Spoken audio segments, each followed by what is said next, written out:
નમસ્કાર. હવે આપણી સાથે છે શીતલબેન પાડેસિયા, રાજકોટના કવયત્રીબેન છે અને એમની પાસેથી આપણે જાણશું કે એમને આ સાહિત્યમાં રસ ક્યાંથી ઉદ્ભવ્યો અને કઈ રીતે એમની સાહિત્ય યાત્રા શરૂ થઈ.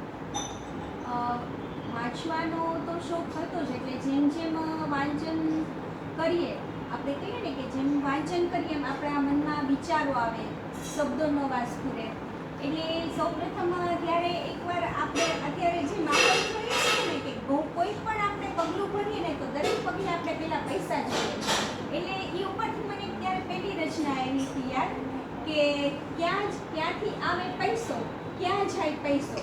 એના ઉપરથી એક અછાંદસ રચના લખેલી હતી અને શરૂઆતમાં એની અછાંદસ રચનાઓ લખતી અને ત્યારે મારા સસરા હતા, એટલે મારા સસરાને થોડું ઘણું વાંચન લેખનનો શોખ, એટલે આવું કાંઈ પણ લખું ને એટલે હું મારા સસરાને બતાવું.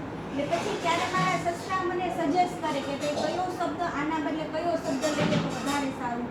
અને પછી ત્યારબાદ અછાંદસ જે રચના હતી એ અમારા જ્ઞાતિનું મેગેઝિન છે વિશ્વકર્મા વિશ્વ, એમાં પ્રસિદ્ધ થતું અને પછી ધીમે ધીમે સાહિત્ય ગ્રુપમાં જોડાઈ અને છંદ શીખા અને હવે ગઝલ.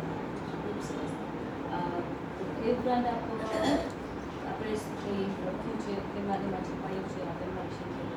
હા, એટલે મારા આર્ટિકલ છે, પછી વાર્તા છે, એ વિશ્વકર્મા વિશ્વ અમારી જ્ઞાતિનું મેગેઝિન છે એમાં તો આવે જ છે.